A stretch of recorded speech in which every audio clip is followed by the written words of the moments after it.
Welcome to அஷிதாஸ் kitchen. இன்றைக்கி நம்ம என்ன பார்க்க போகிறோன்னா ஒரு ஃப்ரை தாங்க பார்க்க போகிறோம். சேனக்கிழங்கு வச்சு ஒரு ஃப்ரை எப்படி பண்ணுறதுன்னு பார்த்துடலாங்க. சேனக்கிழங்கு வந்து நீங்கள் இந்த மாதிரி க்யூபாக கட் பண்ணி வச்சுக்கோங்க. இந்த மாதிரி ஷேப்பில் கட் பண்ணி வச்சுக்கோங்க. ரொம்ப கனம் இல்லாமல் ரொம்ப லேசாகவும் இல்லாமல் மீடியமான சைஸில் கட் பண்ணி இந்த மாதிரி எடுத்து வச்சுக்கோங்க. இதை வந்து நம்ம நல்லா 3/4 வேக்காடு அளவுக்கு வேக வச்சு எடுத்துக்கலாம். ரொம்ப வேக வேண்டாம், 3/4 வேக்காடு அளவுக்கு நல்லா வெந்துடட்டுங்க. இப்போ இது வந்து மசாலா இதுக்கு எப்படி போட்டு வரவலான்னு பார்த்துக்கலாங்க. மிளகாத்தூள் எடுத்திருக்கேன்.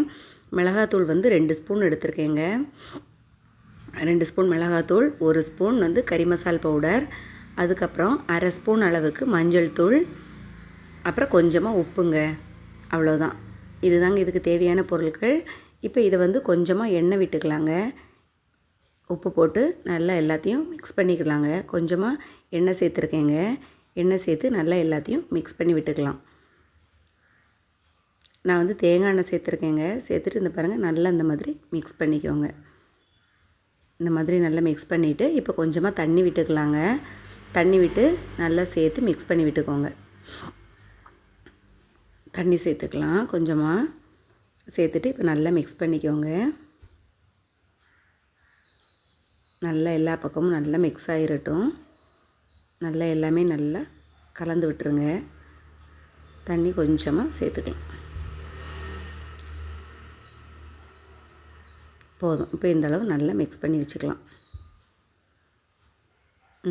இப்போ எல்லாமே ஈக்குவலாக ஆகிட்டு பார்த்திங்களா. உப்பு, மஞ்சள் தூள், மிளகாத்தூள் எல்லாமே, கறி மசால் பவுடர் எல்லாமே ஒன்றா நல்லா மிக்ஸ் ஆகிருச்சு. இப்போ நம்ம வேக வச்சுருக்கிற சேனக்கிழங்கை போட்டுக்கலாம். சேனக்கிழங்கு வந்து 3/4 வாசி இப்போ தான் வெந்திருக்குங்க. ரொம்ப வெந்துடக்கூடாது, 3/4 வாசி அளவுக்கு வெந்தால் போதும். அப்புறம் நம்ம வந்து தோசைக்கல்லில் போட்டு தவா ஃப்ரை மாதிரி பண்ணி எடுத்துக்கலாம். இங்கே பாருங்கள், மசாலா எல்லாம் நல்லா எல்லா பக்கமும் நல்லா தடவி வச்சாச்சு பாருங்கள். இது வந்து ஒரு 10 நிமிஷம் போல் ஊறட்டுங்க. 10 நிமிஷம் மூடி வச்சுருங்க. 10 நிமிஷம் கழித்து நம்ம வந்து தோசைக்கல்லில் இதை வந்து ஒன்று ஒன்றா போட்டு எடுத்துடலாங்க. மசாலா எல்லா பக்கமும் நல்லா கோட்டிங் ஆகிருக்கு பாருங்கள். நம்ம போட்ட மசாலா கரெக்டான அளவு தாங்க. இப்போது தோசைக்கல்லில் வந்து எண்ணெய் விட்டுருக்கேன். எண்ணெய் விட்டுட்டு நம்ம ஒரு பீஸாக எடுத்து இதில் போட்டு வச்சுக்கலாங்க. தோசைக்கல்லில் தீ வந்து கொஞ்சம் மீடியம் ஃப்ளேமில் வச்சுக்கோங்க. ரொம்ப அதிகமாக தீ வச்சுருந்தோம் அப்படின்னா வெளியில் ஃபுல்லும் கருகிருங்க.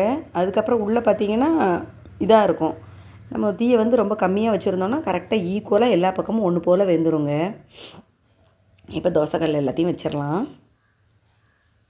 ஒன்று ஒன்றா தூக்கி நீங்கள் வச்சுருங்கங்க. நல்லா ஃப்ரை ஆகட்டும்.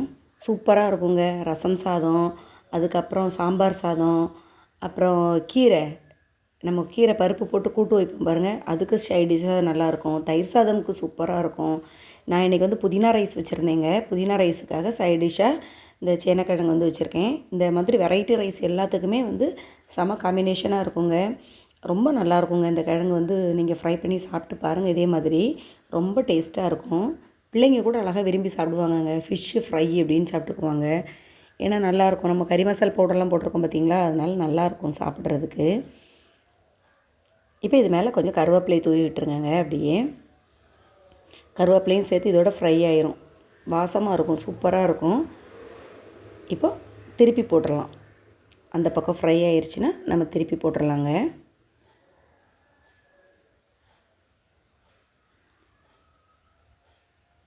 மீடியம் ஃப்ளேம்லேயே இருக்கட்டும். ரொம்ப இதில் வச்சிடாதீங்க. பிறகு 2 பக்கமும் கருகிரும். அப்புறம் ரொம்ப ஒரு மாதிரி கருகின மாதிரி ஆகிடும்.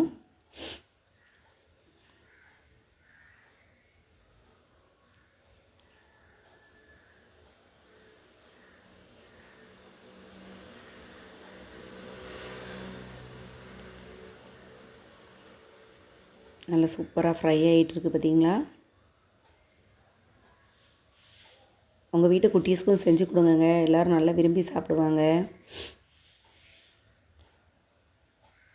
இந்த மாதிரி எல்லாத்தையும் நல்லா திருப்பி போட்டு எடுத்துக்கோங்க.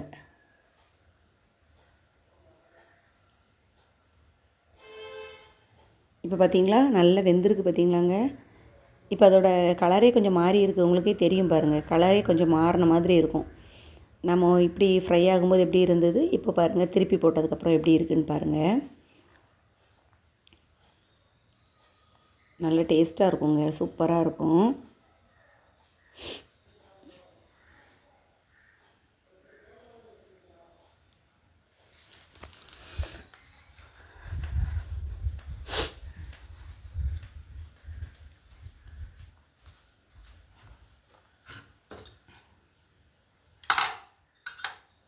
நல்லா ஃப்ரை ஆகி எடுத்தாச்சு. அவ்வளோதாங்க. இது வேறு பாத்திரத்துக்கு மாற்றிடலாம்.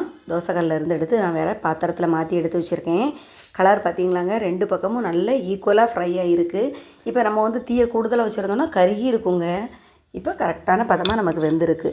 அவ்வளோதாங்க, நம்மளோட சேனக்கிழங்கு ஃப்ரை சூப்பராக ரெடி ஆயாச்சுங்க. நீங்களும் ட்ரை பண்ணி பாருங்கள் ஃப்ரெண்ட்ஸ். ட்ரை பண்ணி கண்டிப்பாக பார்த்துட்டு சொல்லுங்கள். உங்களுக்கு என்னோடய வீடியோஸ் பிடிச்சிருந்தது அப்படின்னா நீங்கள் அஷிதாஸ் கிச்சனை மறக்காமல் லைக் பண்ணுங்கள், ஷேர் பண்ணுங்கள், மறக்காமல் சப்ஸ்கிரைப் பண்ணிடுங்க ஃப்ரெண்ட்ஸ். பாய்ங்க.